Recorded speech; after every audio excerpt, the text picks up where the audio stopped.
Why are you sacrificing with basis? I'm gonna kill you for My erectile is not dysfunctional. Let's use our president, for example. Are you over 10,000 kilometers away from South Africa? Conspiracy theorists. I can open the door for you to join the Illuminati. Good evening, everyone.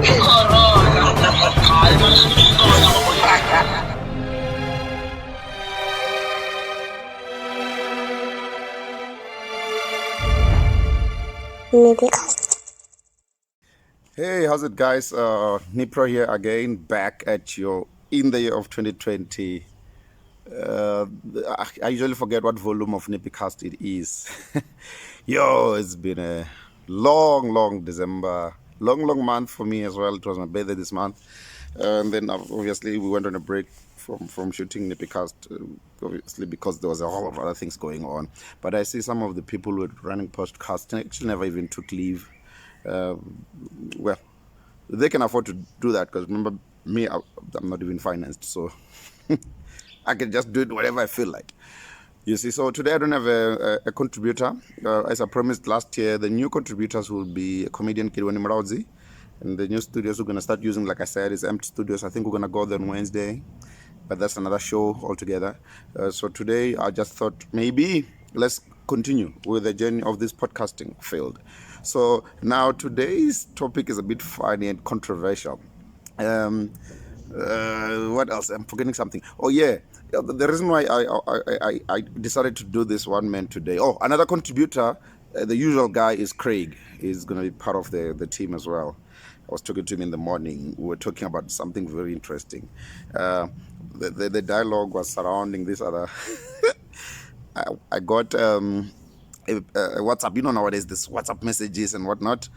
That was actually talking about something equivalent to the blue pill, which we call Mpesu. So this guy, Kuza, okay, wait, maybe I can put the video as well in between here as I'm talking about it. Okay, let's put the video first, then I will talk about it.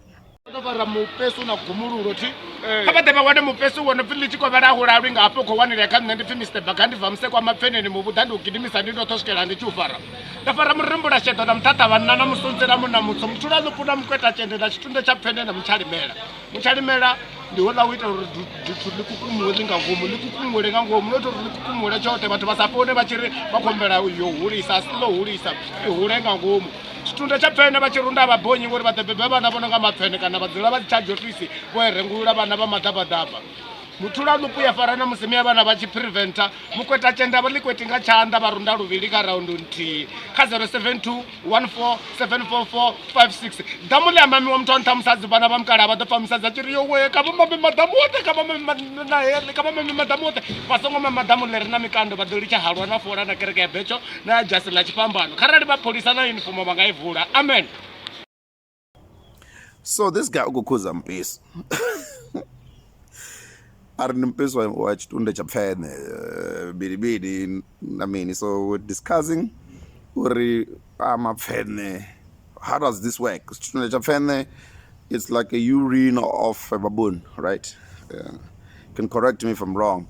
So now in my head I'm like, there's no science here, you know, which brought me to today's topic, which I'm going to run alone. If you want to analyze it, you can tell me. Okay, I stay next to an airport.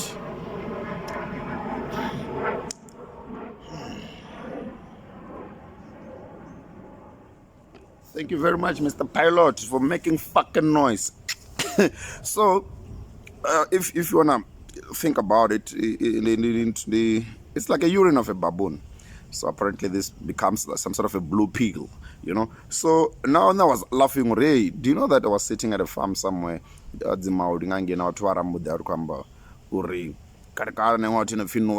a guy called Noel. Apparently he used to spike people's drinks with Mpesu. Mpesu is like the blue pill, but the indigenous one, the Chivenda one, where he traps it inside there. Masosani, like at the top, or at the taverns, wherever, where they're drinking mkomboti. So Noel would spike the alcohol with Mpesu. So obviously, it means that when you are drunk from that shit, you're gonna get home and then you wanna pump all the way. So, and apparently later on, people started giving birth to kids that are not as beautiful as the previous generation, like ugly kids looking like baboons and shit, you know. So I was like, okay, so this can literally just probably go into your balls and compromise your DNA as a human being. So technically you're mixing the DNA of the monkey, or I mean of the baboon, and the human DNA. So you're compromising yourself. Hence, maybe sometimes the looks might change here and there.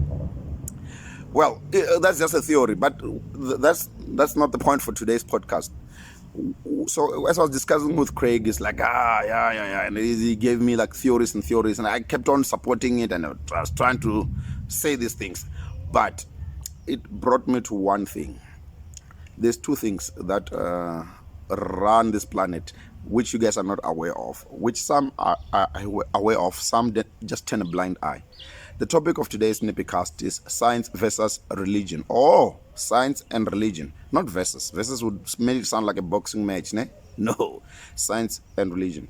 Just now, a minute before I started running this, I was watching a show, not a show, it's a clip on a page on social media called What If. So What If is just a page that just gives you the worst case scenario of everything. So they said, what if you get swallowed by a whale? Would you survive? Now, science versus religion.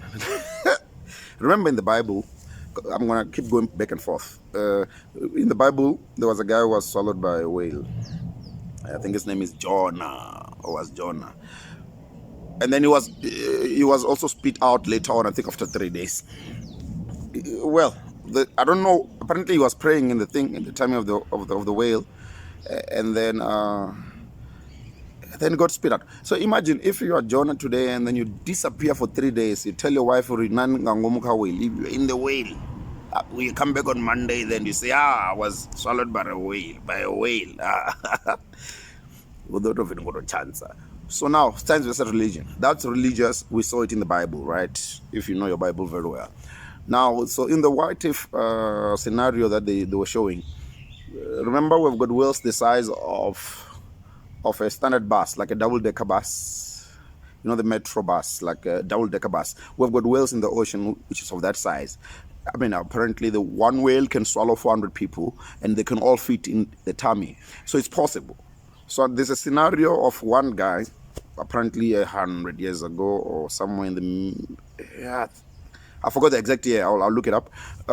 He was swallowed by a whale, apparently. And then he came out alive. In 1891, reports emerged that a man had been swallowed by one of these whales. And although he lived to tell the tale, he would never be the same again. According to the story, James Bartley was swallowed when a whale attacked his ship, and he wasn't retrieved until the following day. When the crew found and killed the whale, they quickly brought it on board their ship and cut it open, revealing an unconscious but very alive James Bartley. His face and arms were bleached white, and he was blind, all thanks to the stomach acids of the whale.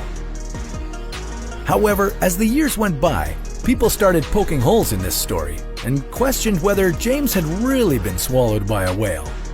I mean, wouldn't the stomach acids do more damage than just bleaching his skin? Well, with the power of science, we took a closer look, and we quickly discovered that if you get swallowed by a whale, coming back out with shiny white skin would be the least of your worries. Okay, so the first thing you'd have to worry about once you were swallowed would be getting shredded to pieces by the sperm whale's impressive set of teeth. Each tooth is approximately 20 centimeters long.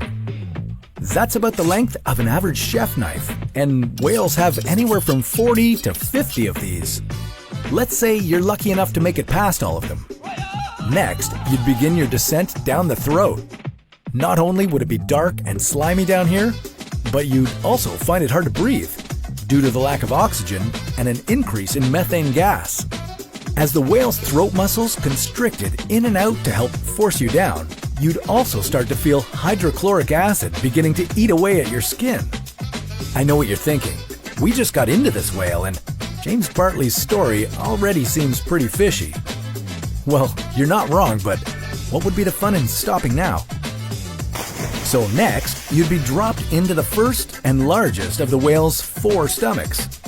You'd probably be in there for a while, but on the bright side, you might have some light in the form of a bioluminescent squid or two being noshed on after your arrival. Sperm whales love neon flying squid. You'd better enjoy this brief light show because after this, you'd just be tossed from one stomach to the next, with the acids breaking down almost all of your body until you're just a bunch of bones being unceremoniously ejected from the whale's anus. So yeah, it's pretty safe to say that there's no way you could be swallowed whole by a whale and live to tell the tale. Sorry, James, you may have been able to fool people in the 1890s, but we're onto you now. As vast as they are and as monstrous as they might seem to us, whales actually have no interest in eating humans. And if they could talk, they would probably make a point of telling us that. But that's a topic for another What If.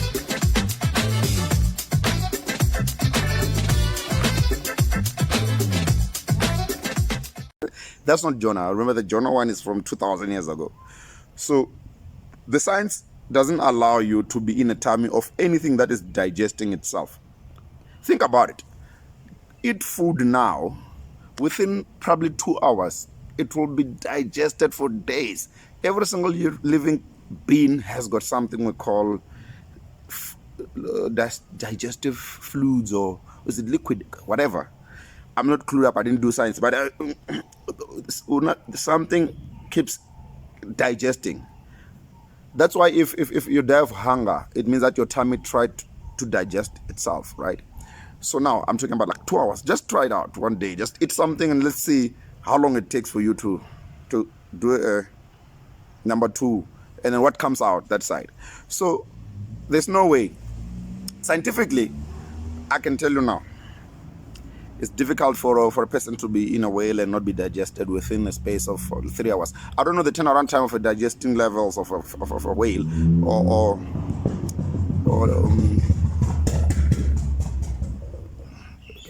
VW user, the usual stuff. My place, I'm used to this noise the whole day. It's difficult for you to sit there and not be digested within a space of some particular hours, especially if it is 3 days. You can't come out alive. I'm telling you. So the science is that the tummy will digest your fucking ass, right? The religion is that he was praying. I'm packing that one. So now the trigger of this one of science versus religion is because I was watching a show called The History of the Entire World. It was on Monday when I was watching that. So I think I tweeted or Facebooked. On WhatsApp, I sent that status update to whoever. There's a picture that they created that they're saying almost this was an Adam. Basically, that guy just looks like a hominid lady, but it looks like a mixture between a primate and a current human, like the way we look. But they look. You say I've not been shaving, but they just have hair all over. But now, basically, the way that a gorilla looks like. And nobody likes the fact that if you're a human being, you are from a relative of the gorillas. That is the religious part of it. Because now, the science will just show you that the DNA between the gorilla and the human is 98.7% identical.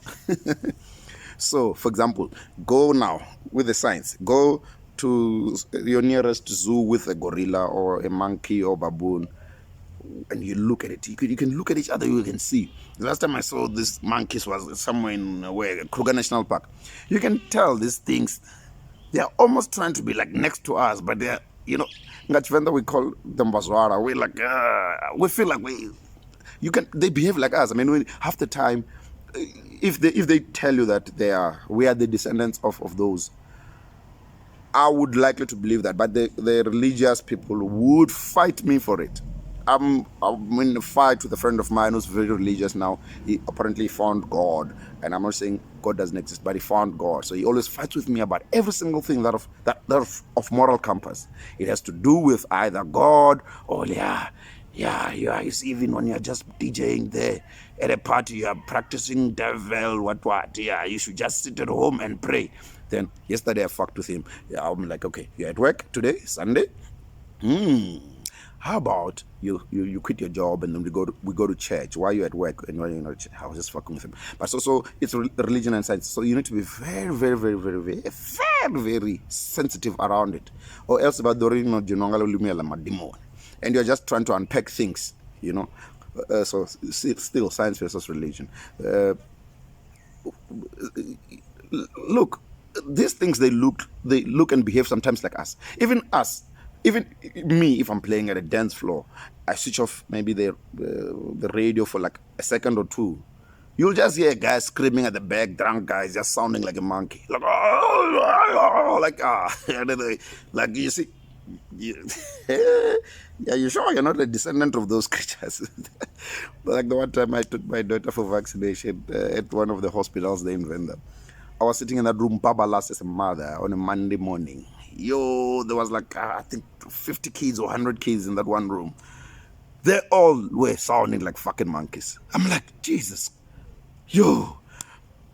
Then in my head, I'm like, well, maybe it's possibly true that we are descendants of those. But the religion will never allow you that. Because I remember I once had a big argument with a friend of mine, another religious friend of mine from a very religious family. I don't know if I'm allowed to say the name, but it doesn't matter. But it's a pastor, prominent pastor in Venda. Hey, what happened to the sun? Is it religion or is it science? We're still going to come to the part of how the sun works and how everybody thinks the world is flat, right? Science versus religion.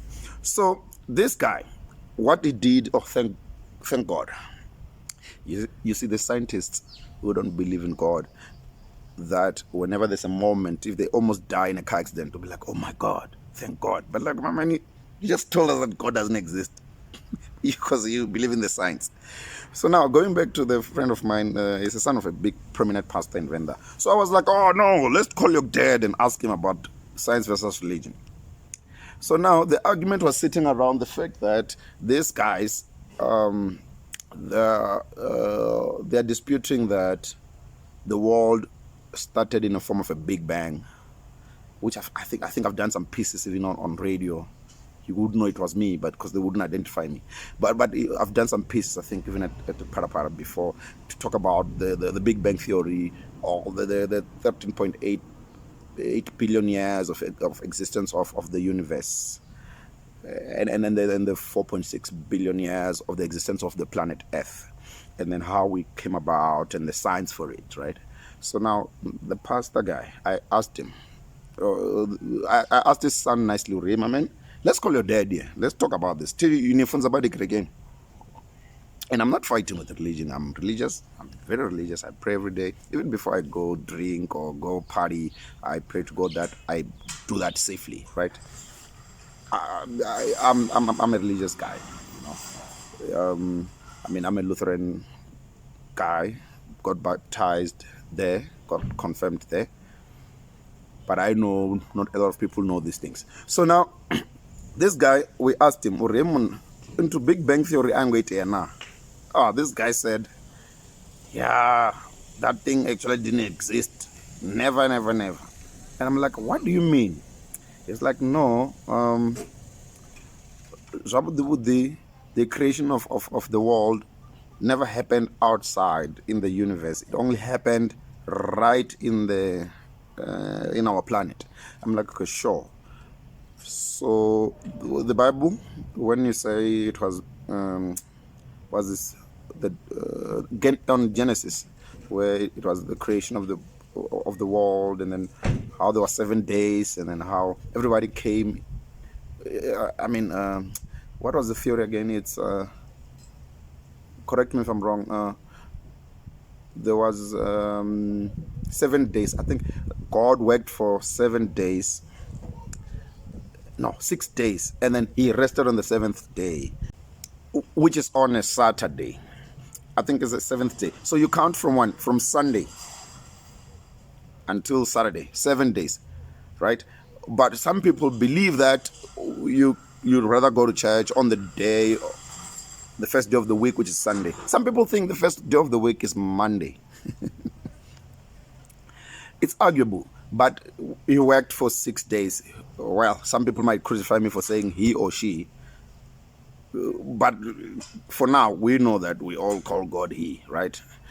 The religion also agrees with me on this one. So he worked until Friday, probably, and then Saturday, he was resting. Yeah, so according to it, it is 6 days. But when you think about it, this reminds me of a joke that a guy, one of my favorite comedians, Chris Rock, said,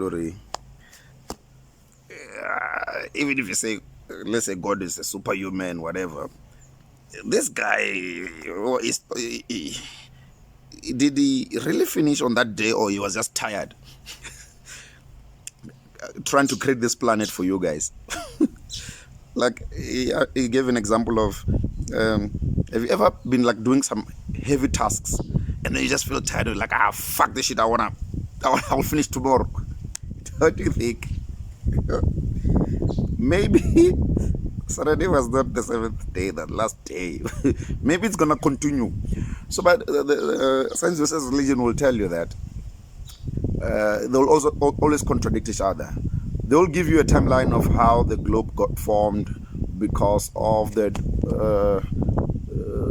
Big Bang and the rocks flying as debris in space, and then the moon colliding with another planet and forming this one, and how the moon controls our tidal waves in the ocean and all those things, right? They will tell you all those, and how the gravity was formed, how we are inside a gigantic ball just drifting in space, where there's some lava at the bottom of, the bottom in the middle of the planet, where apparently that's how the volcanoes come about, right? That will be the science of it. But the religion of it will tell you that this guy was creating this thing, or sorry to say this guy, but God was creating this thing, and he chilled, he waited, then we were born, then there was Adam and Eve. So on that documentary I was watching, they've got a picture that simulates this first primate that is almost close to the human guy, So now I posted this thing. People, it caused an uproar. People said, what, are you serious? Do you really think this is Adam? I'm like, no. I said also that it's probably the good picture of who Adam looked like if there was an Adam in the beginning. Because I don't think people of 200,000 years ago were looking the way I'm looking now, or the way you are looking now.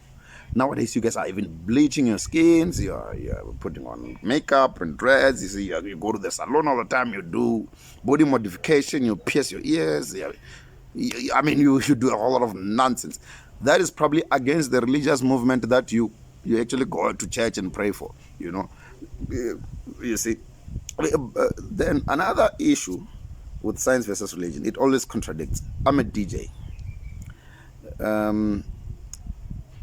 There is one where Jesus was having one of the gatherings there.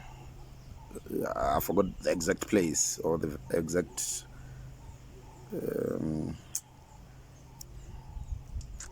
the place in the Bible of it, but he was having a gathering in the middle of nowhere with these people. Was preaching. According to my analysis, it sounds like there was like 5,000 people there. Now, the science of that would be like, if there's 5,000 people, I'm a DJ. There's no fucking way I'll be able to go talk to 5,000 people without a PA system, without like a sound system, without a mic. There's no way. It's impossible. Can't do. Right now, I even need a mic to just to talk alone here with you guys. It's impossible. Scientifically, it's not audible as a person I mean, you're not going to be audible as a person if there's 5,000 people in front of you for all of them. Then now it raises the question: how was he preaching this? That is the science versus but they tell us this thing. But now, let me play the devil's advocate on this one as well. Now let me defend the religion of it. Maybe the preaching of that time was not the way we preach today. Maybe we wouldn't need a peer system. Maybe the preaching of that time was that you sit, let's say you gather. He had disciples. I think it was 12 disciples. You gather in a group of groups, and then you spread a message. You just say something, and then you say, "Oh, go tell these ones. Go to them." Then eventually, if you all follow those rules, and then you articulately express the message from the owner of the dialogue, let's say Jesus in this case, where if he's getting the voice from God to tell him how to tell the people, if you're not diluting the message, then you can spread it across the 5,000 people. Today, what we do is we just gather in a church, put 5,000 people, and then just shout in a mic. The science of today is not going to be the science of then. It's possible like that, because on the same day, apparently, I don't know if it was even in the evening now, people were hungry. They had, the science is that you can't feed 5,000 people with 2 fish and 5 slices of bread, right? But the religion says it did happen, right? So now my theory of this one now is that maybe some people yeah, I should become a pastor. Some people were hiding their scaftins during that gathering. And then the one guy who produced the first scaftin with 5 slices of bread and 2 fish, he motivated the entire gathering to do the same, likewise. And then everybody got fed, because apparently from that one scaftin, everybody got fed. But the science will never allow you to say, feed about 5,000 slices of bread. I don't even think they were even measuring slices of bread the way we measure our slice. When I'm saying slice of bread, you are thinking of this Albani nonsense. The slice of bread then was probably different from our one. There was no Albani cutting machine. The bread was different. You might find that the bread was even slightly bigger than the size of the bread that we know today. Scientifically, if you apply your thought. But the religion will just try to apply the same thing, This is case number what now? Let's go to, I spoke about the PA system. Scientifically, it's difficult to speak to 5,000 people, but religiously, we were told that God was preaching. I mean, Jesus was preaching through God to those people. Fine. Now, I already spoke about Noah. I didn't speak about Noah. I spoke about Jonah, the one who was swallowed by the whale. So now, what's the next one? Let me dig into my school of thought.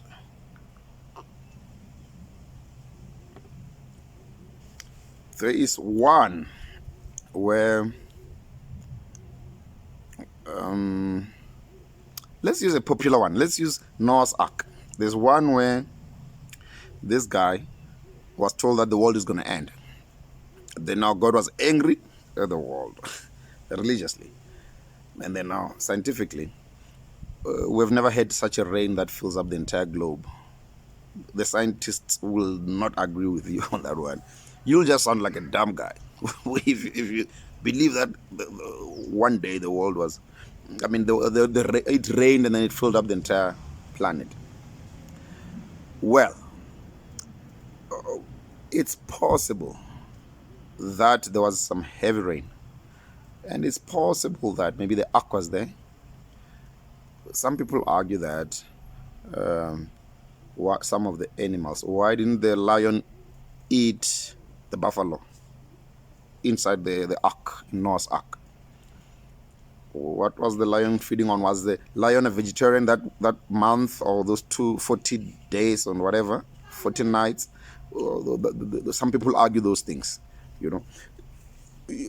because they want to apply the same thing I'm saying. They want to apply the scientific element of it versus what the religion is telling you. You'll never know. Maybe that day or that month or that that half year, whatever number of years, I don't know. Not years, months. It sounds like it was a couple of, was it 40 days and 49? I don't know. Which one is 40 days and 49? But it was a while in the one boat. But the lions that day, they were not eating anything. They were, which one is the carnivore? They were carnivores. Is it carnivore? Like the lion was sitting there next to the thing and not eating it. The science will never let you do that. So it reminds me of one day. There's a guy. This one is a story I'm telling you now. I was not there, but this story apparently happened. So this guy, what he did is he was being chased by a lion. So this guy ran. Oh, that guy decided to, I'm tired of running. Let me just pray. Let me pray to God to make this lion become like some sort of a Christian or some believer of something. Oh, okay, sure. I prayed that God, can you please make this lion a Christian? God is like, okay, say no more. Let's wait for the plane. Thank you very much, pilot, for making noise during my podcast. Well, obviously, God answered this guy's prayers. Ne? Now the lion stopped. Then he looks back. He's like, oh, that was quick. Okay, let me go close and hear what it's saying. The lion was saying, God bless our food before we eat. Okay, let's get real now. Let's be real. But what I know is that there's certain things you just need to think.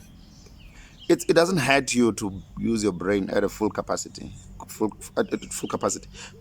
Apparently, we use only 10% of our brain. I don't know what the 90% is sitting. But round about nowadays, people don't care anymore. We've done dialogues here of topics of conspiracy theories with Craig and everybody dissecting and debunking all the nonsense. There's still a guy who still believes that the vaccine will kill them. Scientifically, well, that's something else where you'd be like, you want to think about science. But the same guy has been vaccinated before, but he just didn't know it. All the people have got a mark here somewhere. I think I've always said this gospel. Tired of that shit. Not gonna go there anymore. It's a new year, 2022. But I'm telling you now, science versus religion should never be an issue for all of us. We should believe in arguably both, but we should find a way to balance it and use our school of thought. Should I close it off with the last one? What's the last one? Oh, we still have a group of people who think the world is flat. I don't know. That one is even another cult now, which is the topic for the next NippyCast. I think I'll run it with Craig. The topic will be on cultism, where it's a continuation of science versus religion and cults. What is the difference between religion and science? Thank you for watching. My name is DJ Nipro, NippyCast 2022. We are back, bitches. Hey, I can't say bitches. Can I say bitches? Yeah, but my bitches, I was referring to the bubble gum. Sharp. Why are you sacrificing with bitches? I'm gonna kill this one. My erectile is not dysfunctional. Let's use our president, for example. Are you over 10,000 kilometers away from South Africa? Conspiracy theorists. I can open the door for you to join the Illuminati. Good evening, everyone.